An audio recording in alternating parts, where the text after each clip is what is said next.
We gather amidst the breezing snow, the thin haze of white wind, the crystalline air of winter. We gather, seeking shelter from the nearing storm, searching for the heart's warmth, for kindly faces, for tender hands, for healing graces, for respite amidst the cold.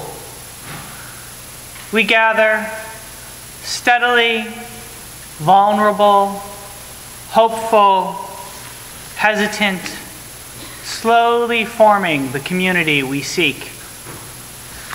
This Sunday, this ice-filled morn, may we each find what we need: friendship, community, a holy stillness, heat, a brief rush of transcendence, an imminent encounter, and in doing so, strengthen our hearts and lift up our spirits.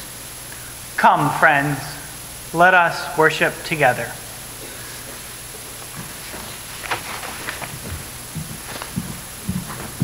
Good morning. Yay. And welcome to First Parish in Milton. I'm Melinda Collins, and I am a member of the worship committee. I just want to say welcome. I'm so glad that you all made it, and I have to say I'm so glad to see the younger faces here, because I was telling Reverend Colin what a special part of our church you guys are, and yep, that's right. You guys are so great, so I'm so glad you're here. I'm not going to go through the usual. If anyone needs anything, we have Chris and Richard is standing back there, and Pat and Leah ushering and greeting. And if you need a large print order of worship or any help with a listening assistive device, please go to them, or anything else. They're there for you. And new people, I don't really think I see any, but there are packets in the pew rack, and we'd love to know something about you, so fill out the yellow card and stick it in the offering plate when the offering arrives at that point in the service. So we have a bunch of announcements, and I think who is ready? How about you? You two. Tony first. Good morning, everybody. So this coming Sunday, the 15th, is the formal end of our annual stewardship campaign. For those of you who have been thinking and contemplating deeply your pledge for the coming year, now is the time to start making a decision, and we'll make it easy for you. We have pledge forms available in the pews this morning. You can fill them out and drop them off at the office. We are looking for as many people as possible to complete those forms by next week, so that we can start planning our budget for the coming year. For those of you who have already done your stewardship visits and filled out your pledge forms, thank you very much. It's a very important thing, and we're looking forward to having as many people as possible return those forms by next week. If you have any questions, you can feel free to see me at social hour. Thanks. So what is it that's happening after the service today? The chocolate auction. You have come on the right day. The 17th annual chocolate auction will happen in the parish hall right after church, which means the social hour will take place at roughly the same time, but get over there and get your food, and then we'll have chairs set up, and please sit down and we'll get started. The proceeds from this year's chocolate auction will go to the Social Action Committee's work with Jericho Road. So once again, bid early and often. And there will be a raffle for the kids, which Dottie will show you how to do when you get into the room. So get on over there and bid heartily. Next week, February 15th, Sunday, there's going to be, after the worship service, an all-congregation meeting in here with our ministerial settlement representative from the UUA, who's a woman named Laura Graham. And this is the time when you will hear from a different perspective from the people who have been speaking about it informally here at First Parish, what the minister search is all about. If you have questions, bring them. Please plan to stay, if you can, until 1. She'll talk for a while and then she'll open it up to any and all questions. So be here after church next week, please. Thank you.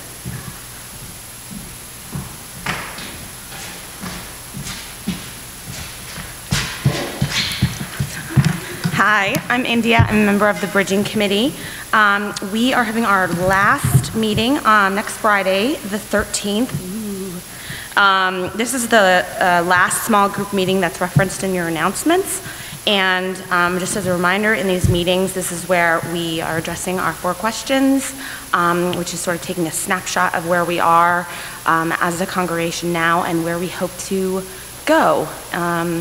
So it's a potluck, which is always nice in this wintry weather, 6 p.m. In the Parish Hall, and we really need to hear from everybody, so if you haven't come to one of these meetings, please join us. Thanks.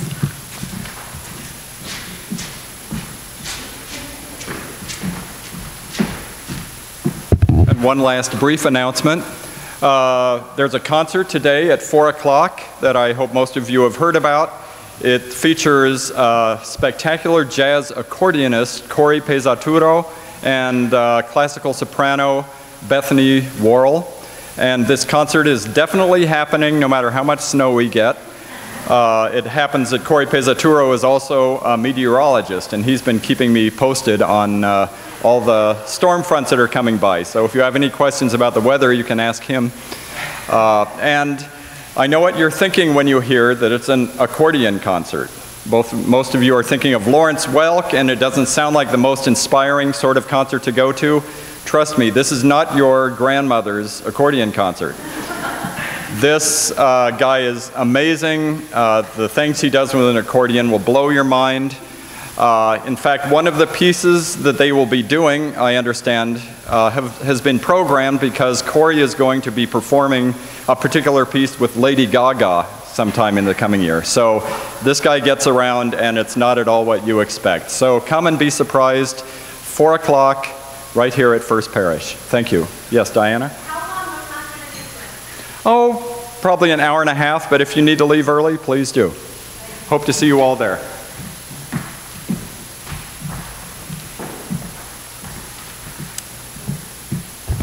Greeting one another is a spiritual practice, and in the spirit of friendship, which is today's theme, please greet each other and move up if you want to. Okay, that's wonderful. If everyone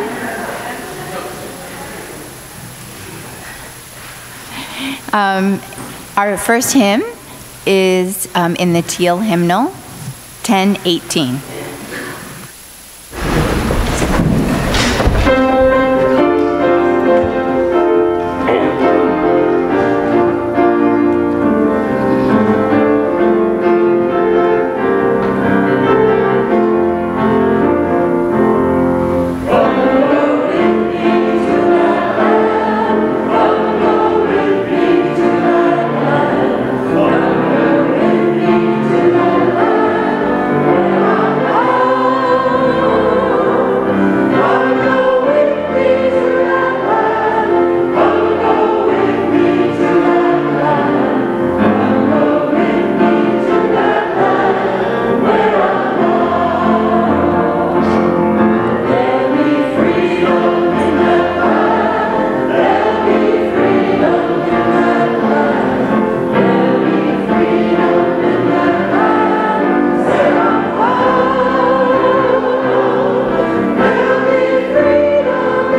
We light our chalice this morning with these words by Cornel West. We have to recognize that there cannot be relationships unless there is commitment, unless there is loyalty, unless there is love, patience, and persistence. May we find a little of each this morning in this morning's glowing flame.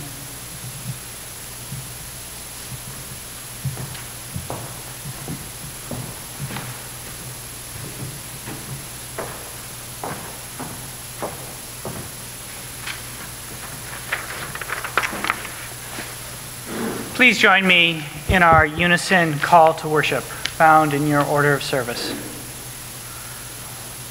Come, let us gather. We gather to celebrate the sacred within and among us. We come to seek spiritual growth and understanding. We strive to practice acceptance, forgiveness, and love. Together, we work to build a world of justice and compassion. Well, let us gather together.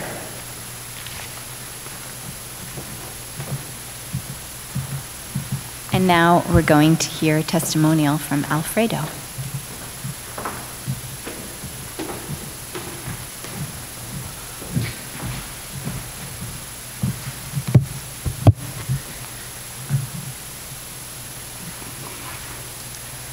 Dare and I moved to Milton 2 years ago, this month. We moved here full of hope for our future and with plans. Plans for our careers, plans for our home, an old fixer-upper that we bought, and plans to start a family. 2 years later, we have found that many of our plans have been put on hold by challenges that we could not have anticipated, challenges that tested our fortitude and our well-being. It was in the midst of these challenges that we were introduced to First Parish, a community of caring people who welcomed us with simple kindness and respect, a place built upon values that we cherish, a spiritual home at a time when we needed to be reminded that life is more than just the challenges you face. It is also about how you face them. There is every reason for Dare and I to not pledge this year. We have debts, a mortgage, medical bills to pay. We haven't taken a vacation in 3 years, and our fixer-upper is still in sore need of fixing up. First Parish has not magically made these problems disappear, but it has helped. It has given me a place to go every week where I can think about being the best version of myself. It gives us both the pleasure of your company, that community that is so important. It has given Dara the opportunity to volunteer with the RE program and make a contribution that she feels good about. Today, our life is looking up, and First Parish has been no small part of that. So despite our challenges and despite all the reasons not to, we will pledge. We will pledge as generously as we can. We will pledge so that First Parish will continue to be here for us, for all of you, and for those yet to come, for those who will need a place like this, just like we did.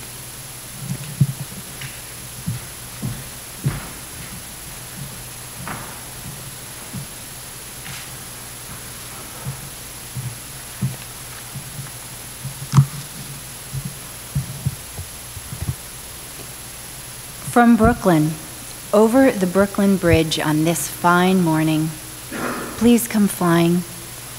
In a cloud of fiery pale chemicals, please come flying.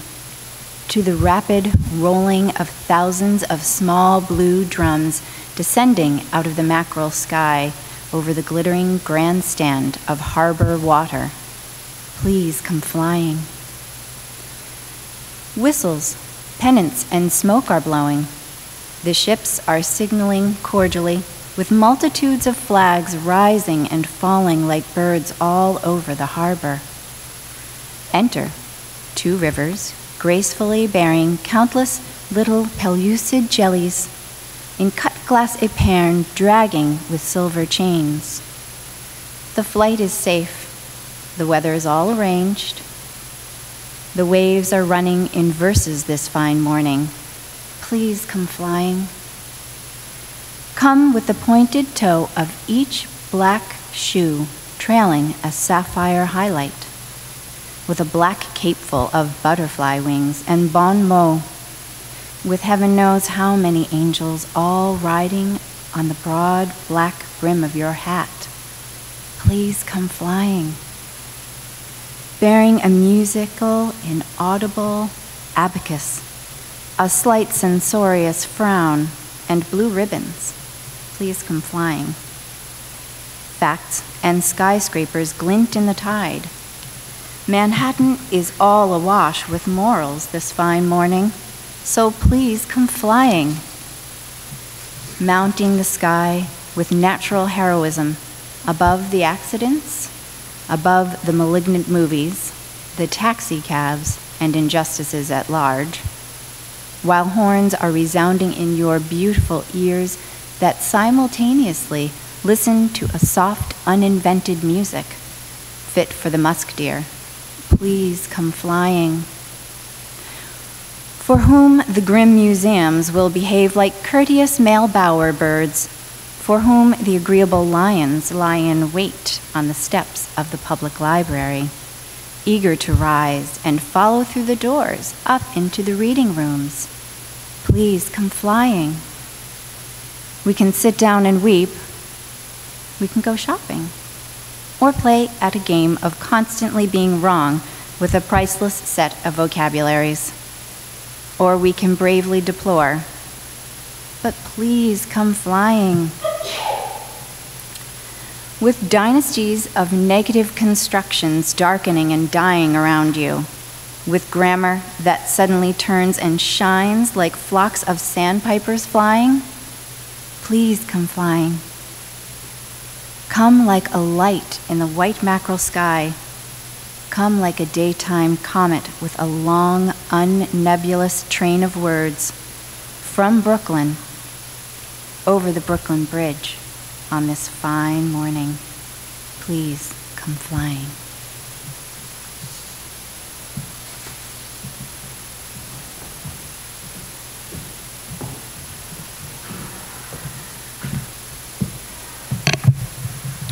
From the annotated Emerson. In his last years, when his memory had faded, Emerson would ask his wife Lydian, "What was the name of my best friend?" "Henry Thoreau," she would answer. "Oh, yes, Henry Thoreau," he would respond.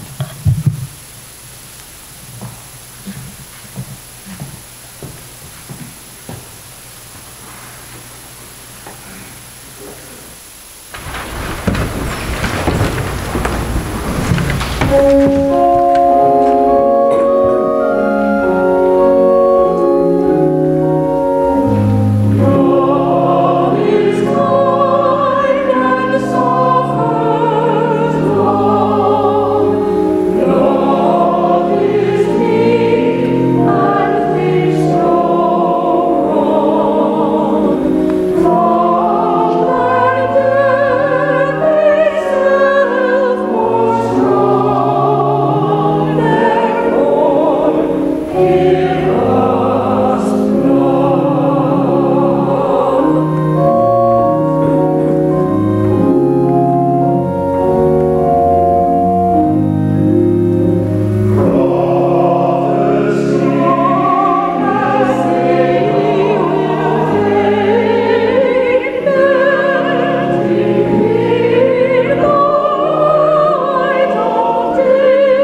Before I begin my sermon, let me just congratulate all of you who are brave enough to make it out here this morning. It's a pleasure to be with you. I had the privilege of being your congregation's summer minister a few years back, and it's a delight to be back here and to be back in your beautiful sanctuary and seeing several familiar faces. The image of an elderly Emerson, perhaps resting in dusty sunlight on an overstuffed armchair, asking his wife, "What was the name of my best friend?" is moving. It suggests that Thoreau's name faded long before the feelings his memory evoked. Ralph Waldo Emerson and Henry David Thoreau are not exactly the two sort of people that one thinks of when I think of friends. Thoreau, the archetype of nonconformity, sought to live his life in the woods by Walden Pond to prove his independence. His classic text opens, "I lived alone in the woods, a mile from any neighborhood, and a house which I had built myself, and earned my living by the labor of my hands only. I lived there for 2 years and 2 months. At present, I am a sojourner in civilized life again." For Thoreau, solitary life was permanent, while life amongst his human fellows was but a sojourn, a temporary condition. Emerson was equally skeptical about the social dimension of human nature. In his essay, Human Reliance, he claimed, "Society everywhere is a conspiracy against every one of its members." He believed that self-discovery, the awakening of the self, was primarily a task for the individual, not the community. When he was invited to join the utopian experiment, Brook Farm, Emerson responded that he was unwilling to give the community the task of emancipation which I ought to take myself. Yet both of these men sought the company of others. Emerson gathered around him a circle of poets, preachers, writers, and intellectuals whose friendships have become legendary. That circle contains many of our Unitarian Universalist saints. I speak of the transcendentalists Emerson and Thoreau, of course, but also the pioneering feminists Margaret Fuller and Elizabeth Peabody, the fiery abolitionist Theodore Parker, and the utopian visionary George Ripley. What we see when we look closely at Emerson and Thoreau is not two staunch individualists, but rather two men caught in the tension between community and individuality, very conscious that one cannot exist without the other. My papers are not cooperating this morning. I really apologize. I think there's something going on with the humidity. Emerson wrote on friendship and in an essay declared, "I do not wish to treat friendship daintily, but with the roughest courage. When they are real, they are not glass threads or frostworks, but the solidest things we know." Margaret Fuller's tragic death, when she was 40, she drowned at sea, prompted him to write, "I have lost my audience." Emerson thought that Fuller was the one person who understood his philosophy most completely, even if sometimes they violently disagreed. Of her, he wrote, "More variously gifted, wise, sported, eloquent, magnificent, prophetic, reading my life at her will and puzzling me with riddles." Of him, she wrote, that from him I first learned what was meant by the inward life. That the mind is its own place was a dead phrase to me until he cast light upon it. Perhaps Fuller's early death is why Emerson recalled Thoreau and not her in the fading moments of his life. But no matter, a close study of their circle reveals an essential truth. We require others to become ourselves. The tension between the individual and community apparent in the writings of our transcendentalists leads to contradictory statements. Emerson himself placed little stock on consistency, penning words that I sometimes take as my own slogan. A foolish consistency is the hobgoblin of little minds. Let us consider Emerson the friend, then, rather than Emerson the individualist this morning. If for no reason that when Emerson was falling into his final solitude, he tried to steady himself with the memory of his great friend Thoreau. Emerson himself wrote, "Friendship demands a religious treatment." Have you ever had a great friend? A good one? Can you recall what it felt like to be in that person's presence? Perhaps your friend is in this sanctuary with you this morning. Maybe you are sitting next to them, aware of the warmth of their body. Maybe they are distant, hacking corn stalks with a machete, sipping coffee in a Paris cafe, caking paint on fresh stretched canvas, or driving a taxi through the amazing New York streets. I invite you to invoke the presence of your friend. Give yourself to the quiet joy you feel when you are together. Friendship is an experience of connection. Friends remind us that we are not alone in the universe. We may be alone in the moment, seeking solitude or even isolated in pain, but we are always members of what William Ellery Channing called the great family of all souls. If we are wise, we learn that lesson through our friends. Again, Emerson, we walk alone in the world. Friends such as we desire are dreams and fables. Such dreams and fables can become real. They can become the solidest thing we know. Seeking relationships is one of the reasons why people join religious communities like this one. When I started in the parish ministry, it took me a while to realize this. In my old congregation in Cleveland, we had testimonials every Sunday. After the chalice was lit, a member would get up and share why they had joined.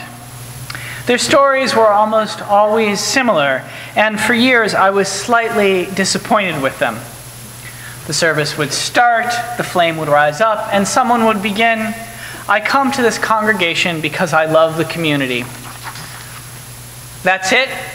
My inner dialogue would run. You come here because of the community? You don't come seeking spiritual depth or because of all the wonderful justice work we do in the world? Can't you get community someplace else?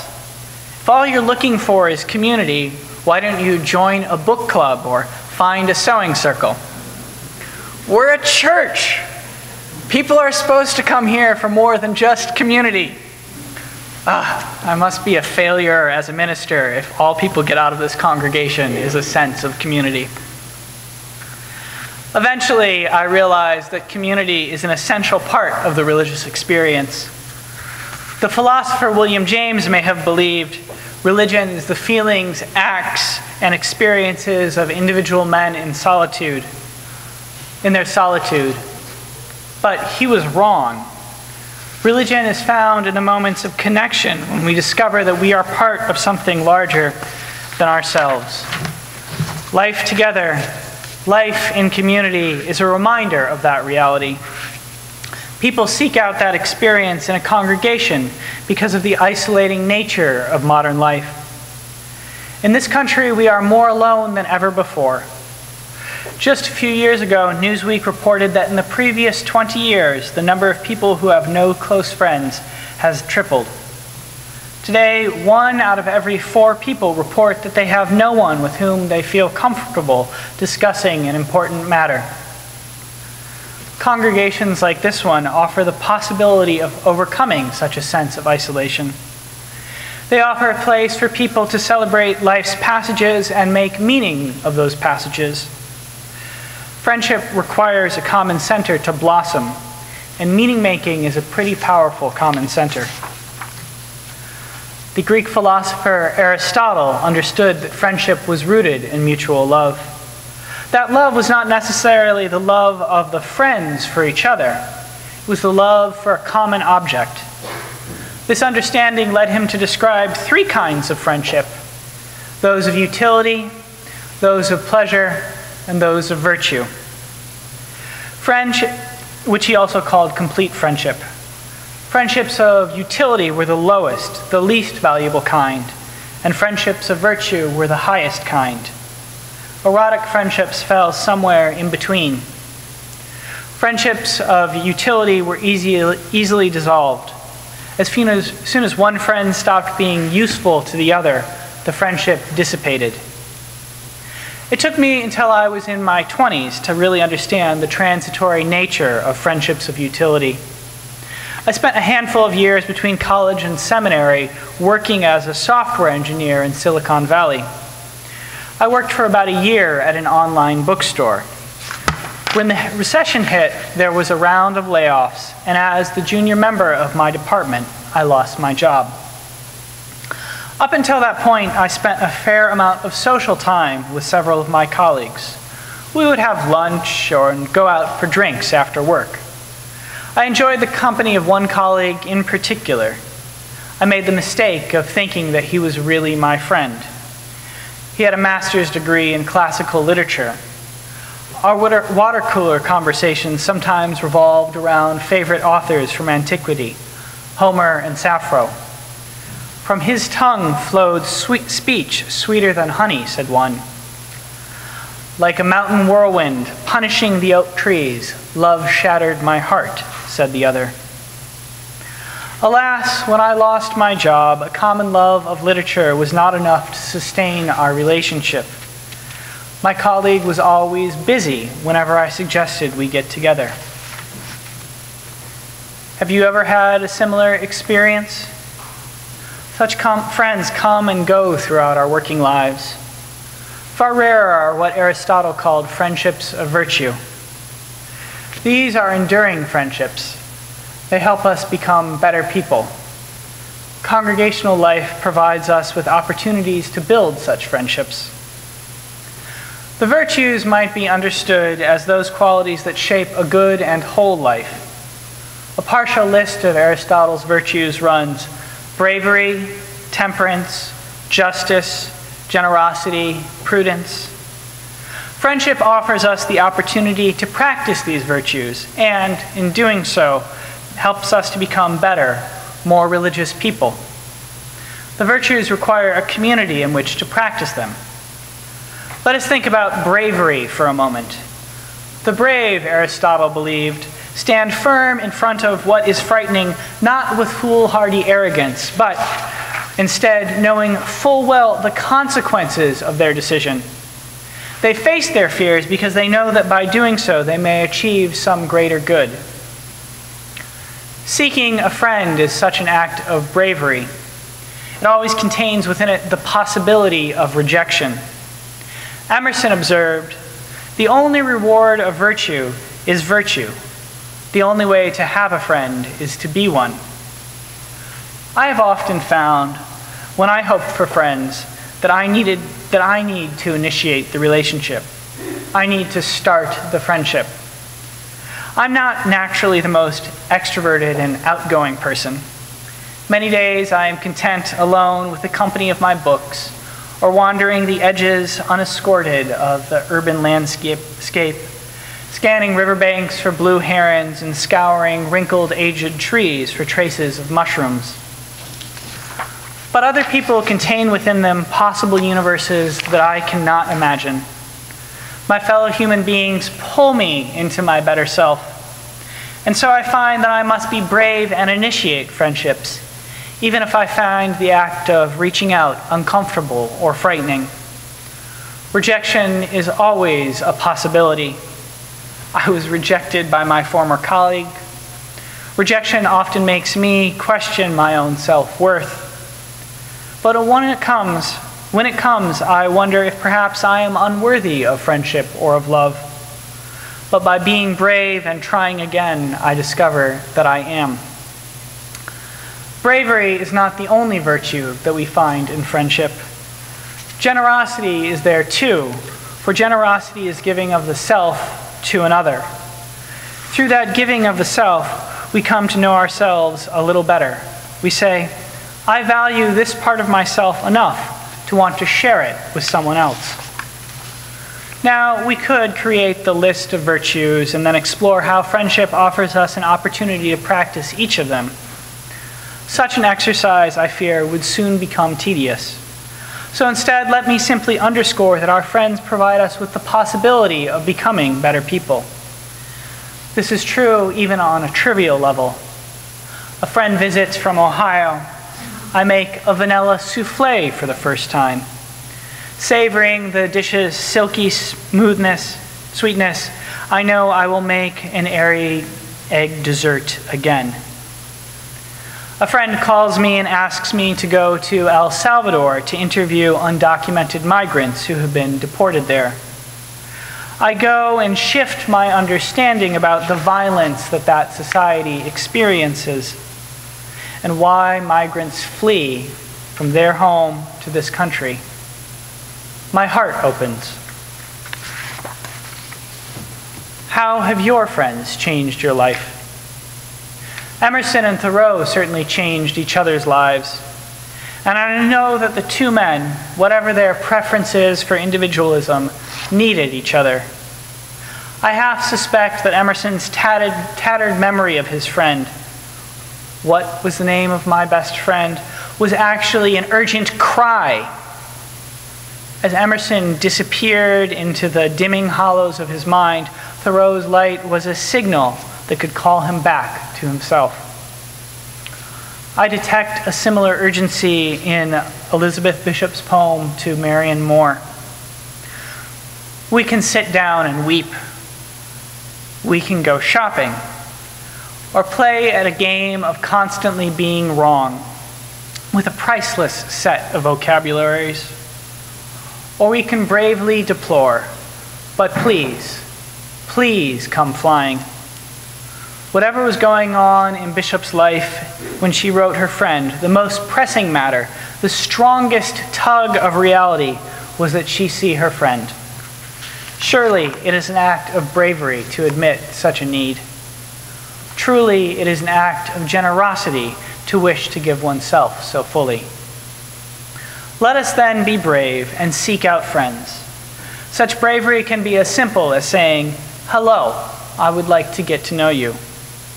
Let us be generous then and give ourselves to our friends, saying, I have the greatest gift to give you, myself. Doing so will help us lead better, more virtuous lives and draw us to unexpected places and into unexpected heights. Amen, and blessed be.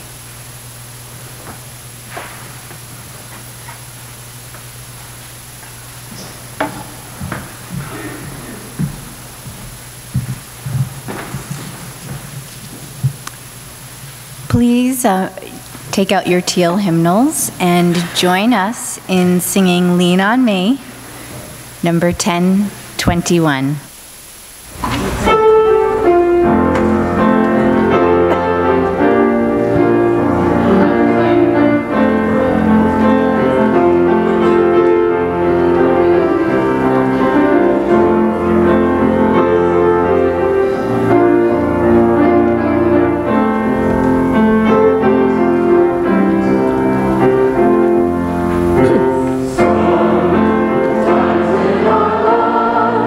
our lives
Join with me in the spirit that some call prayer and others call meditation.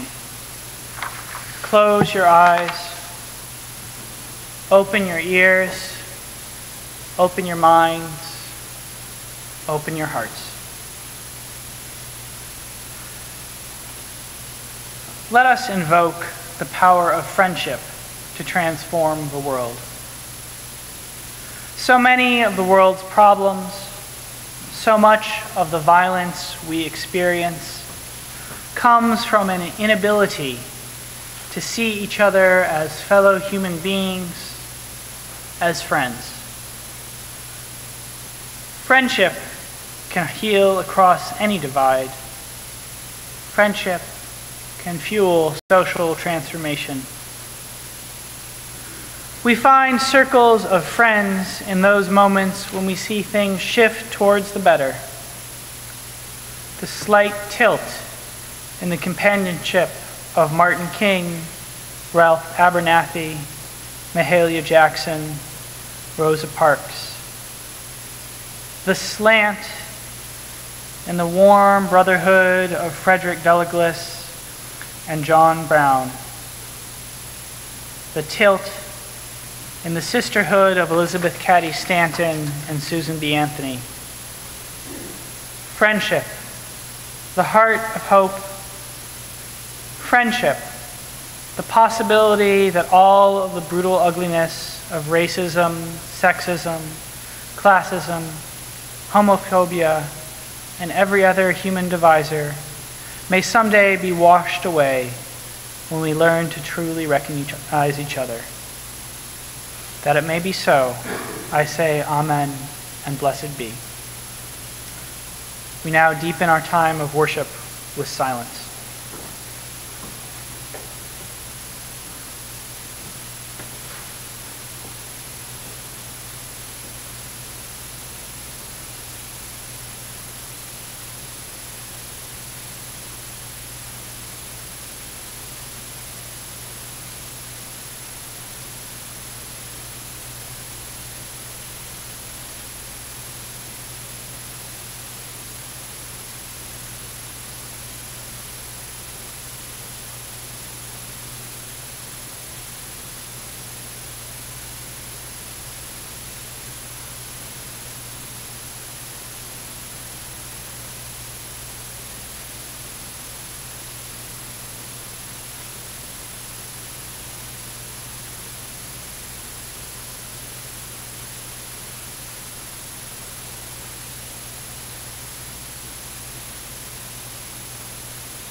You are me, and I am you. Isn't it obvious that we are? You cultivate the flower in yourself so that I will be beautiful. I transform the garbage in myself so that you will not have to suffer. I support you. You support me. I am in this world to offer you peace. You are in this world to bring me joy. And may we be grateful as we both offer and receive.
May these gifts be transformed into strength for this faith community, to comfort and food and shelter for those in need. May we be transformed by this generosity.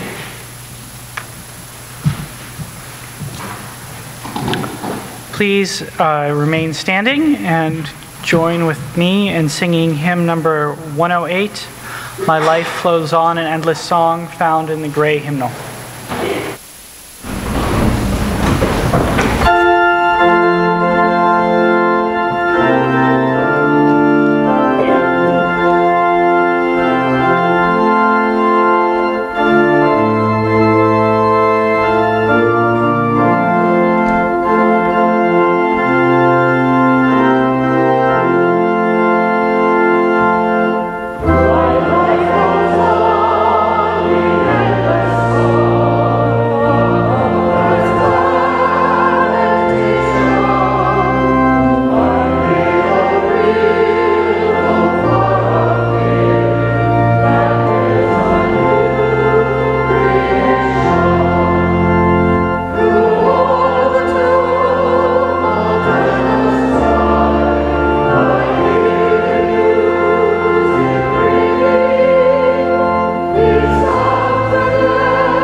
When friends rejoice, both far and near, how can I keep from singing? When friends by shame are undefiled, how can I keep from singing? Let us leave knowing that life contains the song of friendship. May that be enough for us all. Amen, and blessed be.